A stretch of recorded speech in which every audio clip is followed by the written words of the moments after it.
One fucking completion. One fucking completion. And I understand by saying fucking at the beginning, I have completely fucked myself in the algorithm. But I cannot explain to you how fucking draining I am. Jared Goff. One fucking completion. And you would have won me 1/800,000th of your weekly salary. $60. I'm not even mad at Jared, because, even though he can afford the Galleria of jewelry, I just afford the Galleria of failed bets. I'll parlay a diamond in your stone. But yeah, one completion. And your boy would have gone to Cheesecake Factory at least 2 different times, or got multiple pizzas. But yeah, moral of all that is if you were going to bet and actually be involved and actually care about what you put your money on, how about you just don't look at it? I think it's just our new system. Maybe only look at it at the end of the week. Place my bets a week in advance and just let nature take its course. Natural selection, that's what we do with our money anyways. It's all just natural selection. People who have the most means don't necessarily do the most with them. People with the least means seem to do a whole lot more. And I just seem to do more losing by the day. Never lost. But yeah. Welcome to episode 235. Damn. The episode numbers are racking up. In 15 episodes, I'll be a quarter of the way to 1,000. And at the pace I'm going, it would take me 9.5 years to get there. But but yeah, welcome to episode 235 of the Off and Me podcast with Clint Nelson. I'm your host, Clint Nelson. Don't forget to like, follow, comment, subscribe, hit the notification bell. Most important, ladies and gentlemen, don't forget to suck some titties. Yeah, trying to keep on the down low. The beautiful thing about taking CPR classes is that you get a certificate, and if someone were to pass out in front of me right now, I would not be able to save their life whatsoever. It's amazing how the levels of what we certify people to do life-saving activities is the definition of a bare minimum. And the weird part is, if you were in a movie theater and someone passes out and you are certified, but you don't feel comfortable performing what would be necessary to save someone's life, you can't just sit there and watch someone die, Like, you have some moral guilt about that, but you also can do more harm than good by performing something you are not fully confident or that you are not fully comfortable performing. Because when these things happen, the adrenaline is rushing. Please stick that EpiPen in my ass cheek, because I would like to feel the thrill of Game of Thrones shrills. And if you take the magic pill, I'll give you something to fill my undesired emotions and unwanted problems. But I love non-breathing people. That's my fucking problem. And I feel like EMTs may have a fetish. Not really. But yeah, imagine being an EMT of 15 years somewhere, and then you have Then you do these bullshit 4-hour courses. Not bullshit, because, they can be very informative, but the certification is very minimum for what people are certified for. It would be like, imagine going to school for like 4 years in financing, and then some guy starts some, local investing company. He just did it out of his garage. He just found money, started little, made big, big, big, big. Hey, my type. That's what they say when I'm in my basement, financing loans. I'm not really sure what the dividends is if it goes awry. They say, ooh, my type. I haven't heard about Sweetie in a while. She shouldn't have turned down the Jack man. But yeah, I don't know. I mean, I wouldn't mind if someone just pounded my chest, Make it interesting, Maybe it would fix my breathing. My normal, everyday breathing. If someone were to just go on my chest and be like, boom, boom, Which reminds me, because apparently with pregnant woman, you pull through the chest. But speaking of pregnancy, Chris Bumstead, his wife, is pregnant. So, what does that mean? It means we're about to have the most jacked baby in the history of anything. Because I don't know if you guys know, the genetics of him and his wife actually used to be a former swimsuit bikini competitor. Basically like a bodybuilder, but not for bodybuilding, swimsuit competition. And that's how they met. And they're about to bring that, I say that, it's a human being. They're about to bring that combination of physical genetics into this world. No pressure. None at all. This dude's got to have a beach bod and be apple jacked. Because that's why his dad planted the seed inside of her. That's the thing.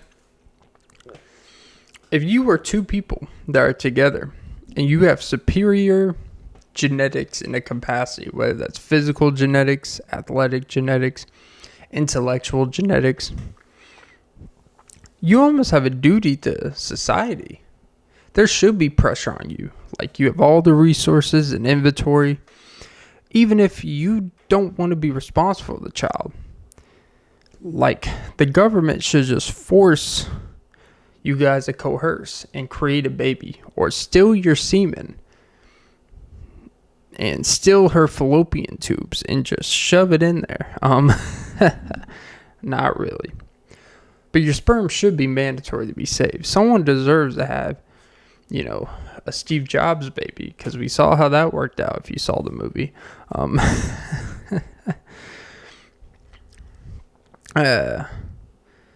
But they call me the Steve-O at my job because I can be a complete jackass to people. And when my nuts get slammed in between some wood, I sometimes don't know if it's mine. Which reminds me, so apparently there is this girl, this 19-year-old pregnant girl. It's kind of weird to talk about a 19-year-old pregnant girl, but it's on the social media. It's on the YouTube. Commentary channels are picking up. O'Shea Duke Jackson is back at it again. He reminds me of Cedric the Entertainer. I don't know why. But this is where, I don't know. There's one thing about putting your business out in public. And there's one thing about putting business out that embarrasses you.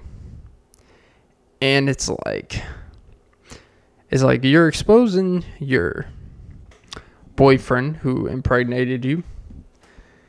And I guess she's like 8 or 9 months along. And apparently, she walked in on her boyfriend's. How do I put this in appropriate terms? She walked in on her boyfriend doing what her boyfriend did to her so she could get pregnant, if that makes sense. Essentially, his friend that he went to go smoke with, that she trusted him. But it's kind of weird. Maybe that was your sign. It's one thing if you like, you know what, I trusted you to spend time with fill in the blank girl, Alicia. But when you have trust issues concerning if your boyfriend is hanging out with another guy and you're concerned something may happen between them, as Bill Engvall would say, there's your sign. And based off videos she posted of their relationship in terms of how do we go from this to them sitting at a dinner table with him wearing some pink hat, being all like, you know, I don't like to call people feminine, but that's what was described in the video. And based on the look of it, it's not surprising that she walked in on him doing X, Y, and Z. All right. So, no judgment. Then she does like a whole slideshow of exposing. Oh, see? You know what? His room is dirty as fuck. She posts pictures of his room. And by the way, for a 19-year-old, his room's not even that bad. Her criticism was that his bed was on the floor. It's like he had a bed and that was it. It didn't have a bed frame or another mattress under. It's like, that's actually pretty good, you know? I mean, that's what I had going on. Like, it's pretty normal. His room, like, yeah, alright, he has some loose clothing, but you could see the floor to defend the guy, you know? She's sitting there calling it dirty and stuff. It's like, well, you're complaining about his room, but you were obviously staying with him. So maybe your options of what you could have for your room wasn't any better. Otherwise, you would have just stayed wherever your room was beforehand. Or, crazier thought, the room was dirty. He had one bed. You never thought to bring your bed from where you were, if you were living together, and just put your mattress under his, and then you have a double bed? Or to clean the fucking room if it bothered you that much. But then here's like, alright, whatever. It's getting petty. Then she posted a picture of them at a convenience store. Him getting Pampers and stuff.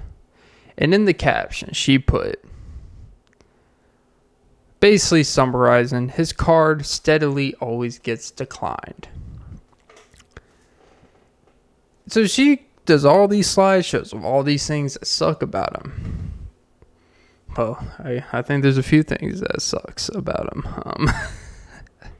Sorry. Suck my clitoris.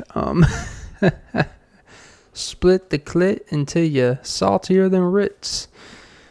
Alright. Less sodium though. No, but the interesting part, and I think it was pointing in the video, it's like you think that you're doing all this like shitting on him. Like the exposing of him is him exposing that you walked in on him getting, you know, his booty thumped. And you're pregnant by that man, which is kind of weird. I would say young love, but I don't think this is a normal occasion of what happens. But this is the new age we live in, and all the power to you. But you think exposing all these things, oh, he's broke, his room's dirty, oh, this and that. It's like, I mean, you took all those pictures of that in real time, and it didn't matter to you that much. Or it did matter to you, but for whatever reason, you still stayed.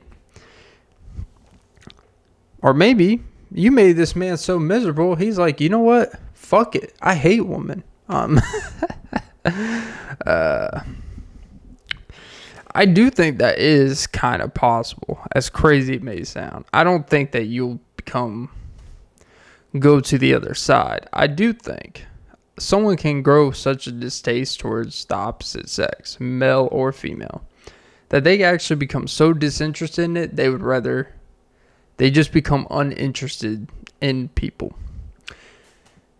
But I think in order to become asexual, I think you just have to have enough terrible experiences and annoyances with people that make you that. I don't think you come out of the womb. I don't think you're grown like that. I think human nature is you don't want to be asexual. You want to be asexual, deviant, slut, and manho.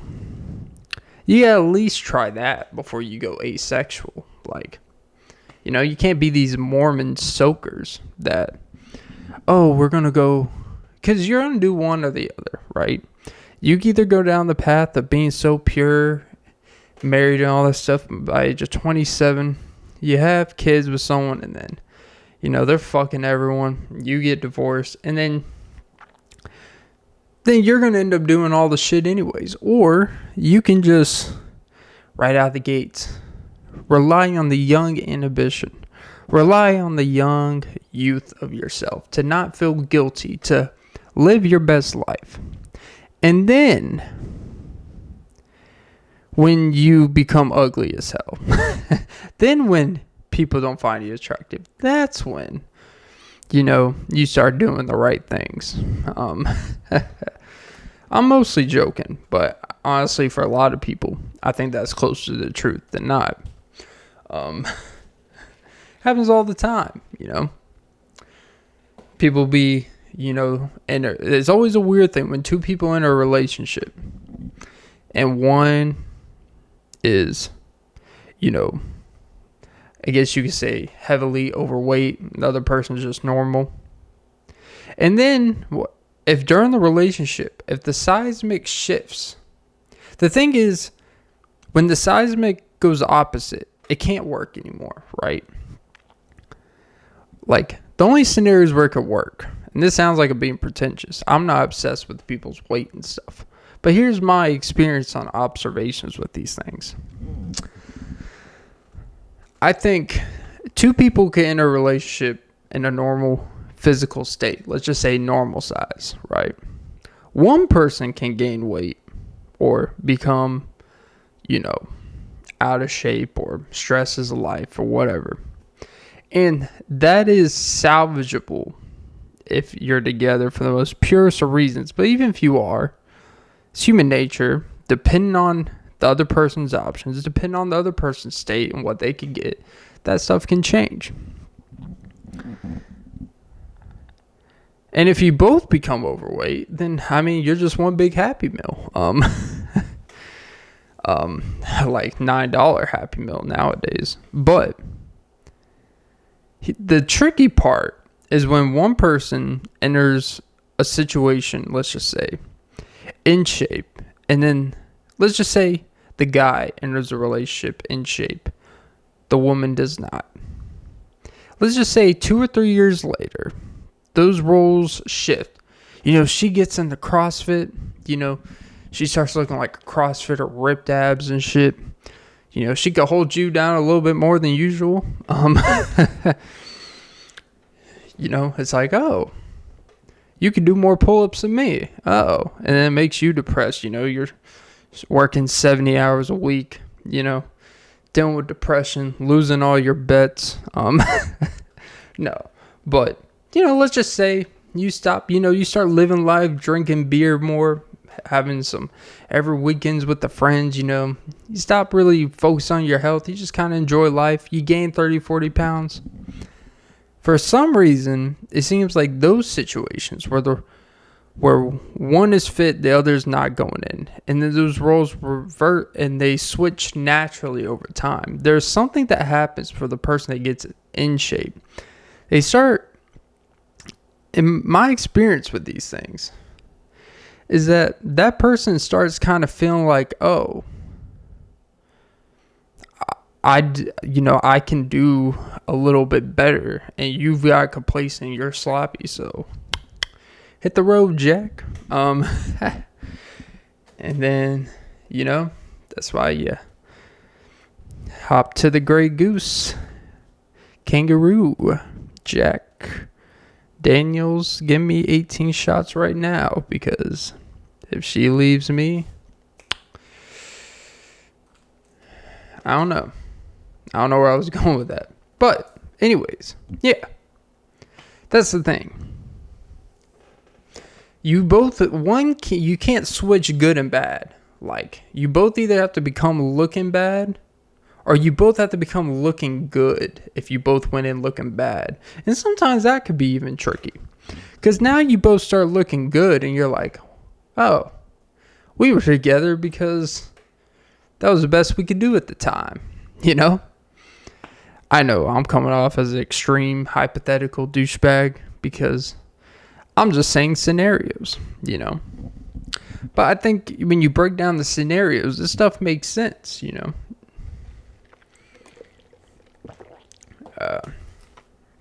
Moral of the story is, just be with someone you love. Have like what was that one guy? I think there was I can't remember, it was an actor or something. But you can actually legally, like, it's actually a legal thing.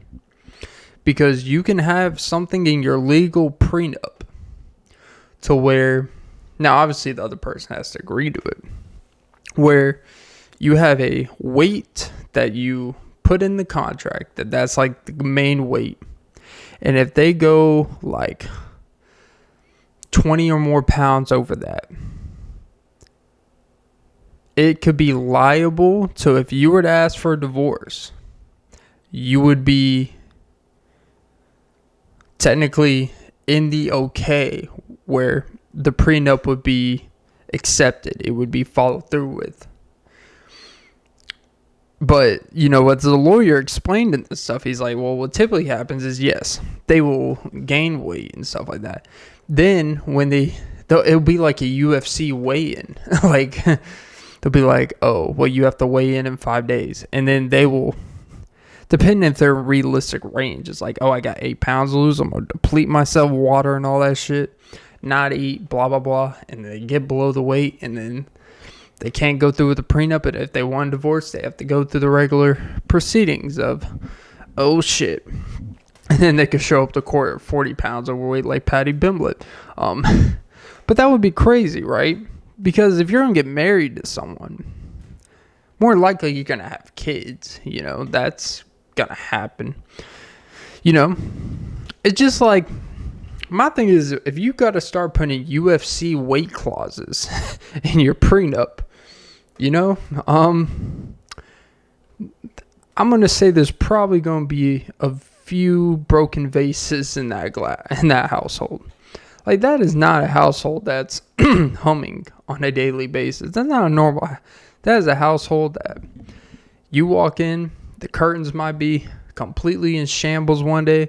You might walk in, there's 4 holes in the basement wall because he decided to just play tap, tap, taparoo down there, Or he misplaced putting the pull-up bar on top of the door frame and he completely broke the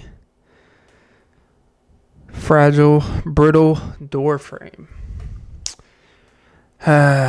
Or she's so adorable, she frames you. 12 by 12, baby. But yeah.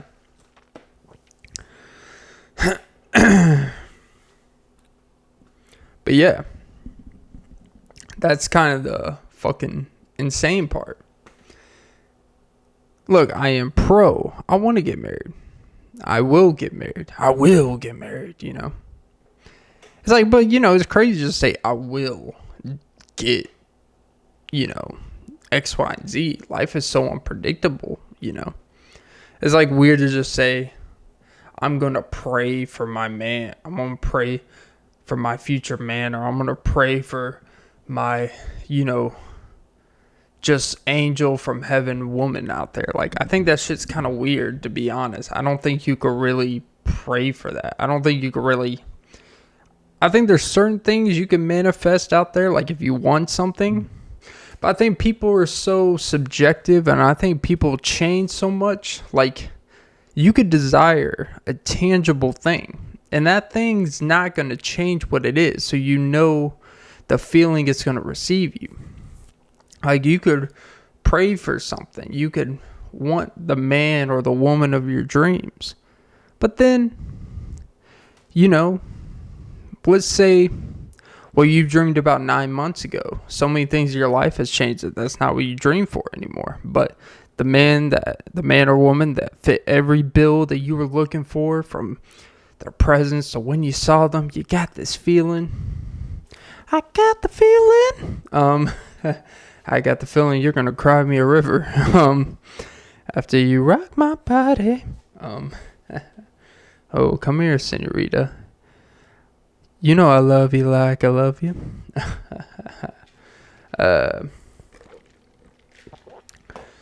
I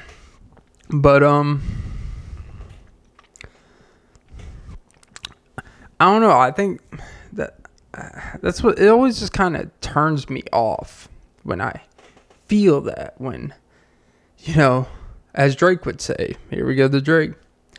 I know my crush is out there just waiting on me.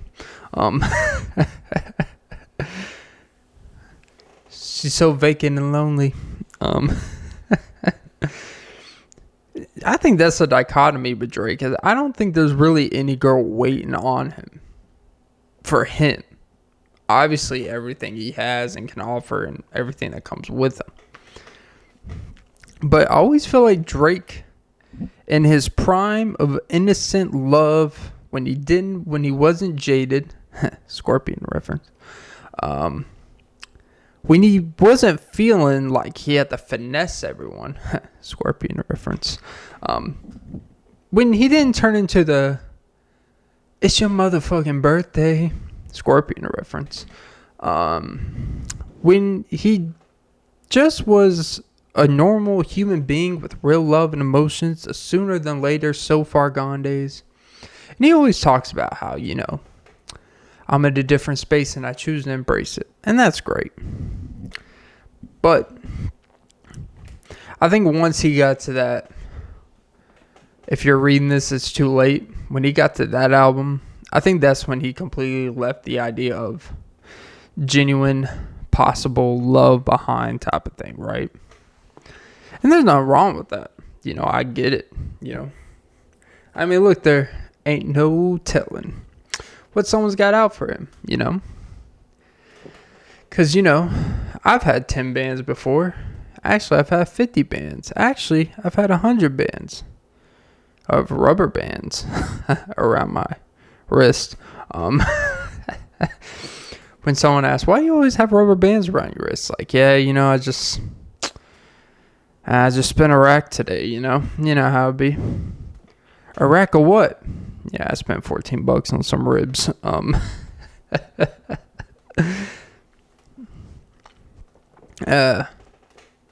But actually, now think about it. So if a leprechaun pees over the rainbow so if you have the male leprechaun peeing over the rainbow to his female leprechaun, how do they propose? Do they give a golden shower with their lucky charm?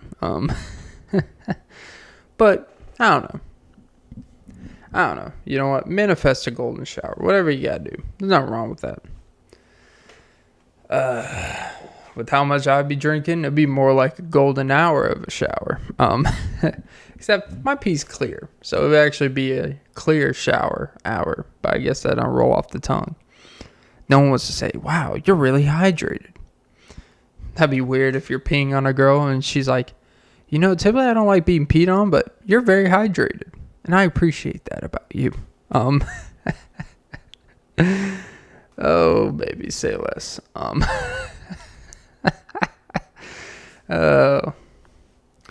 I do like peeing in the shower. Actually, maybe I'm crazy. I think maybe I'm either a very disgusting human being for this, or I'm a very normal kid for this. This is one of those things where when you look back at something you did in your youth, you're like, either like only 0.001% of kids have ever done this, and they were either psychopaths or had no control of their bowel movements, or 85+% of kids did this. When you were taking baths in between the ages of 3 to maybe 7, let's give a nice grace period to adjust to learning how to process your bowel movements and where to put them. When you were taking nice baths, did you ever shit in the bathtub? Have a nice little submarine just float in there? Looking back, I'm going to be honest, I don't remember if my dumps were as big as they are now, It's, because, my memory is very foggy. I remember in my youth, my teens, I had the longest johns of shits ever. Like, to the point where, like, I had to come up with the whole system. I had the shit halfway through my shit. If I had any more shit, I had to flush before. So, my dad wouldn't get up and, start an hour-long argument with my mom about, you use too much toilet paper. It's like, would you rather your kid, what would you forgive your kid more? Or what would you be more mad at your kid for? Having shit so big that he came and flushed the shit down. Or use too much toilet paper where it clogs up the toilet. Because the toilet paper is like, you can at least have hope that this is fixable. I can limit the amount of toilet paper. I can manage it. But you feel like you just wasted money and it's preventable. If your kid is shitting, if you shitting a $5 footlong, a club and a sub every time. If he's shitting a Titanic submarine, you got to think about, what are you feeding your kids? You got to think about what's wrong with him. His shits are bigger than my calves.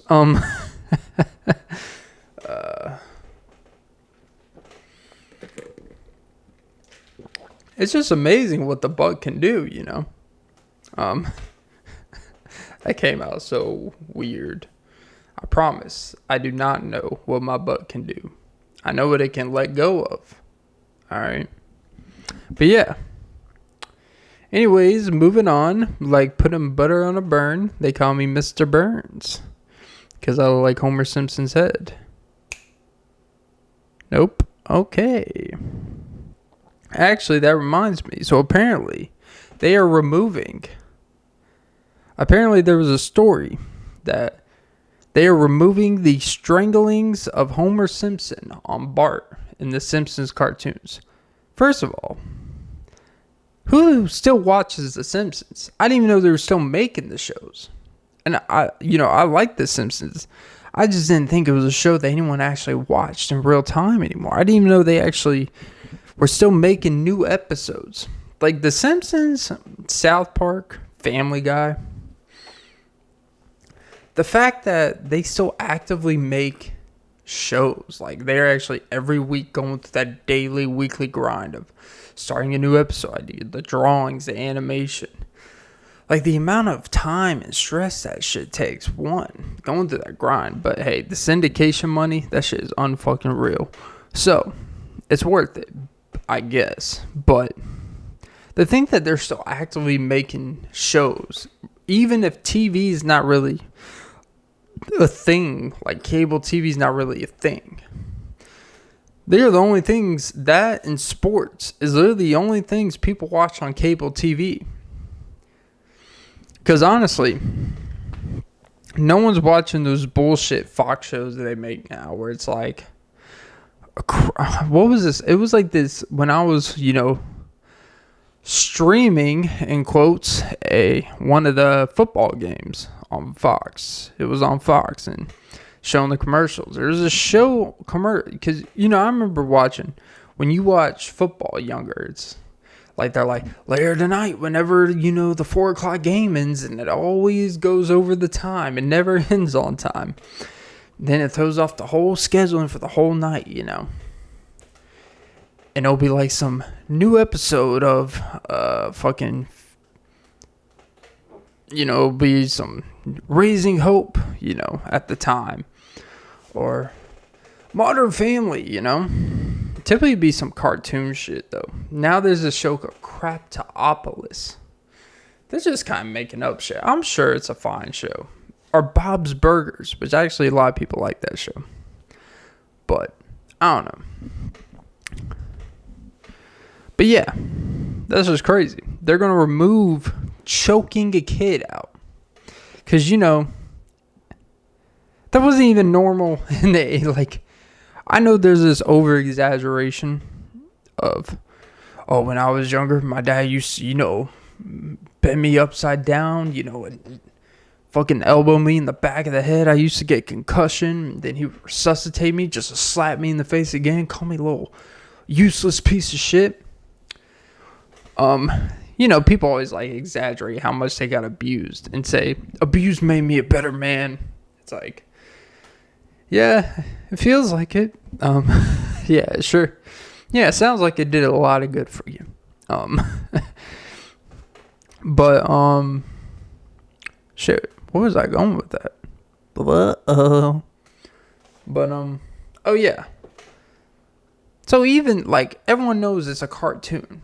That wouldn't be acceptable due to your kid, to choke your kid in midair. It wasn't even accepted in the 80s or 90s. So, why is Take Now doing anything? Well, I think it's because it's now more acceptable that being choked is a very kinky thing. And I think when people see anyone getting choked, people tie it to sexual kinkiness. As weird as that may sound. And when you have a show that's a borderline on edge family, The Simpsons is more of a family show, but it has some adult elements, but your kid can watch it, and the stuff that they kind of show is more of a thematic where only the parents or only the adults will typically get the jokes of certain types. But, I don't know. I just kind of feel that when it's animated, that's the beautiful thing about animation is that you can do anything in it, and no one takes it the same way as if it was a live action. If on, I don't know, Modern Family, if the one old dad just started choking, his adopted Mexican child, and actually showed, they couldn't show that on TV because it's too real, And it's child abuse, No one looks at Bart as a child. He's been the same age for literally 28 years. But yeah, I don't know. That's just one way of putting the 8-ball in the corner hole. Welcome to my corner store. Because you may be overcharged, but at least you know who's in charge. And not of the prices, because, there's a profit business. Which actually reminds me. This whole TEMU, I think it's called TEMU, is this online commerce site. It's apparently in China. And it's one of those sites where you get crazy deals, 90% off electronics type of shit on clothes and just about anything you can fucking think of. Random shit. Stuff that would be a $50 shirt. It's $3.40. That type of shit. One of those deal dash where it's you could get this Mac notebook for $22 today. You just gotta click the code. And then when you get the MacBook, it's literally a cutout of a cardboard MacBook. And that's kind of the thing with TEMU is apparently well, one of the main issues is that, quote unquote, sometimes the stuff you get isn't really what's advertised, right? But the bigger issue, supposedly, in quotes, is that they are running a scummy business for the environment. Because in order to sell prices at this level, someone is getting fucked over. And their direct dealings with the warehouses that they do business with and stuff, they're apparently not paying these people, but the people are letting the free service happen because it's good for marketing into the US and blah, blah, blah. And apparently there's some, and chances are it's probably a lot of underage people, underage kids, not probably getting their fair cut of the revenue. So, but brought this thing like, oh, it's morally wrong to order from TEMU, and it's all wrong and all this stuff. It's like, it's kind of weird how all these people are talking about how wrong it is to have TEMU. There's this outcry for it, and maybe it's wrong. I don't know the every ins and outs of it, but that's literally like 80% of all business. And I don't mean the unpaid child labor. What I mean is you could find anything that's wrong in that capacity. Like, there's always some morally stuff that's wrong. Business is not designed. Profit is not designed to actually be fair for everyone. Realistically, somewhere down the line, from the origin to the end point, business 101, someone's always getting the short end of the stick through the process. And typically, the farther down the totem pole, they're the ones that are getting fucked over. The thing is, if you want these crazy cheap prices, if you want everything to be convenient, if you actually want pure competition, there's got to be some fucked up practices. We don't want monopolies, but we got to have these fucked up black markets to actually kind of balance it out, as fucked up as it sounds. Because you know what happens when there's no real monopoly, when there's no real competition? You get the fast food issue. Yes, there's so many fast food places, but there's no real competition with each other, like in their own genre of stuff. Like in sales, we have TEMU. Look, Amazon's in its own world. Yeah, Amazon, you got eBay in terms of big whole distribute that sell everything.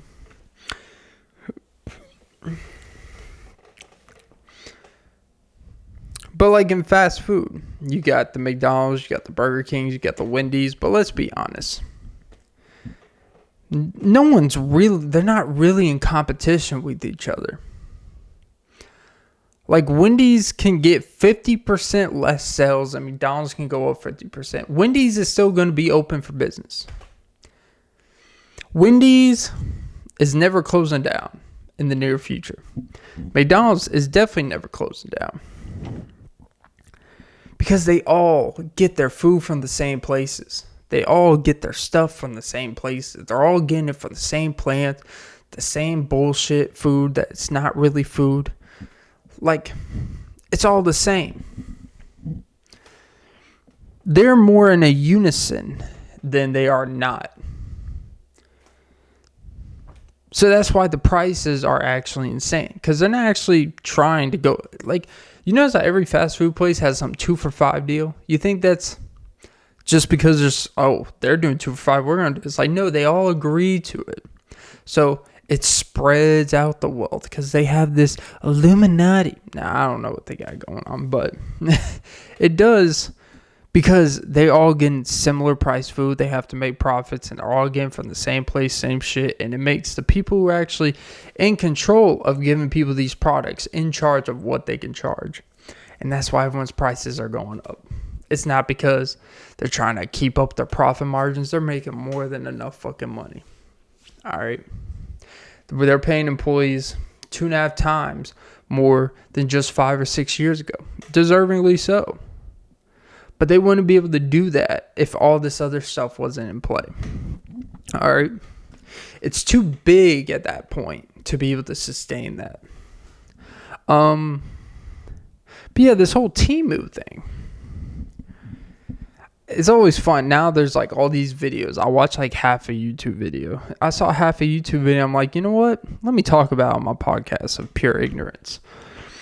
But it's always funny that, and I'm gonna be honest, it's funny how the main consumers of it are typically the ones that are very divisive about it, like in terms of demographic. Based off what I've seen, TEMU is type of a site that typically people that are heavy shoppers that just want to get stuff. So it's simply going to be a woman-driven field, right? And women are typically the biggest environmentalists. Like, oh, this is wrong for the environment. This is wrong for this.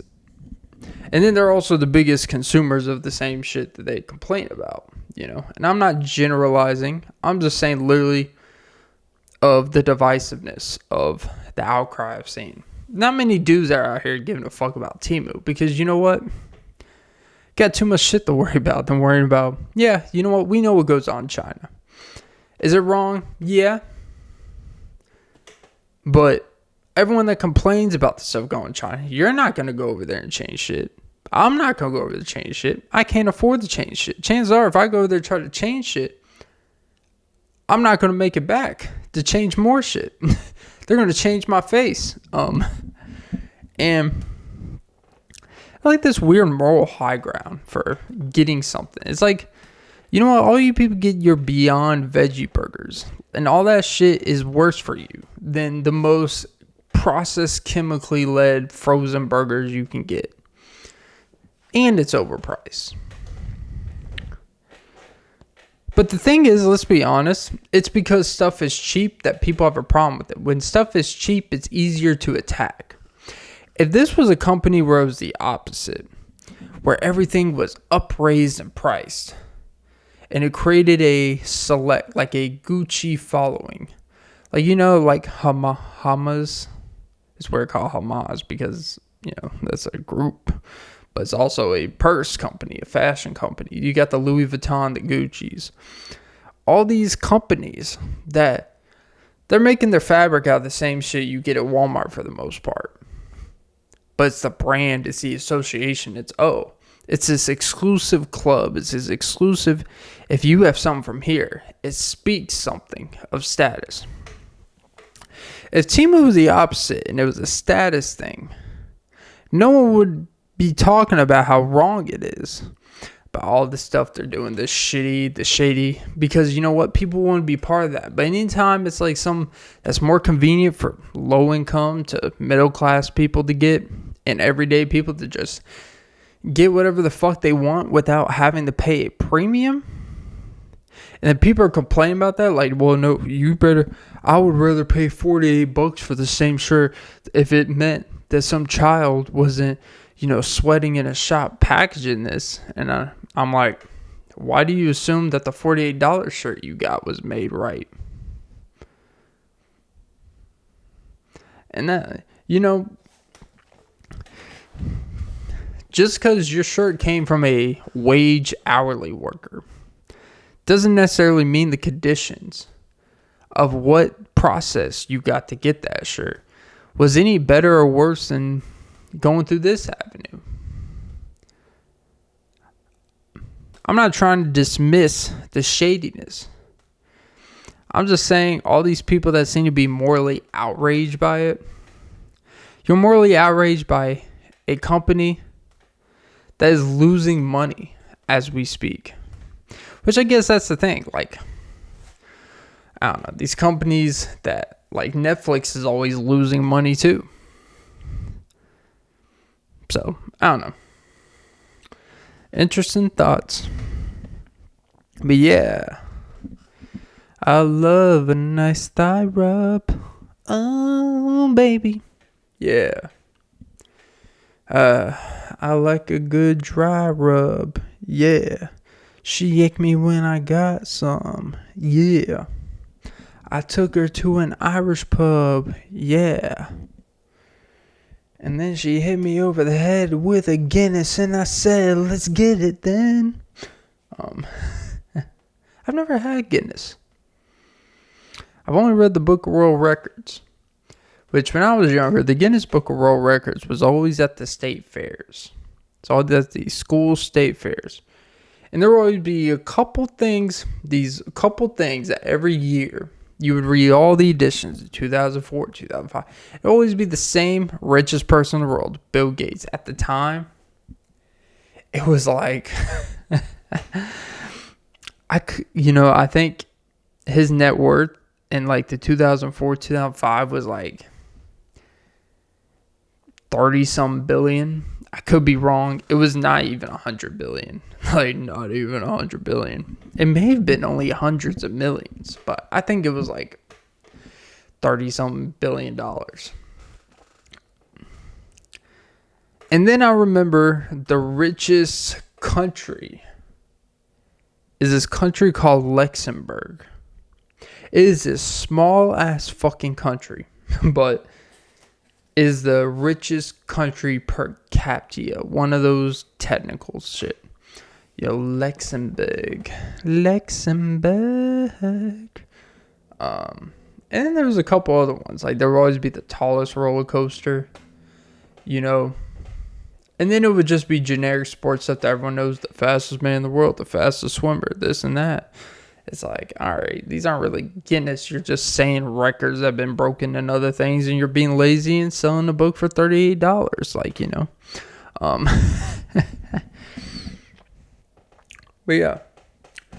But yeah. I think the moral of today's pod is that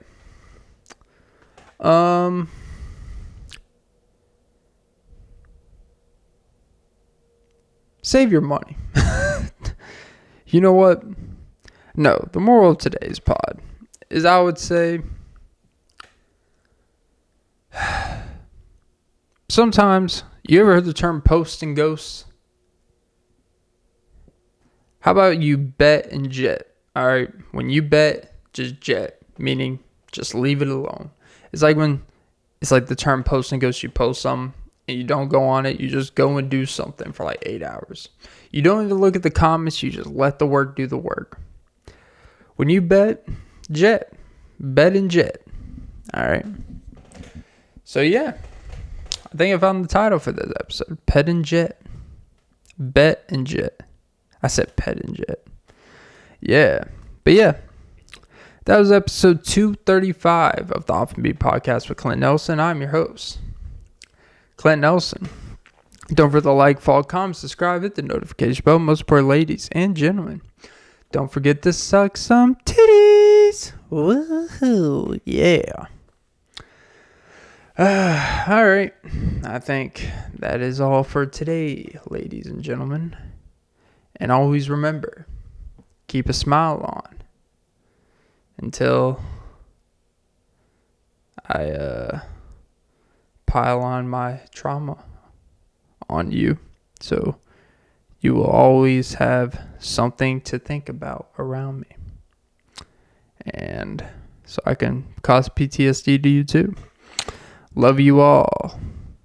Nobody cares, so it's R.I.P. Now I got big titties and a gut for no good reason.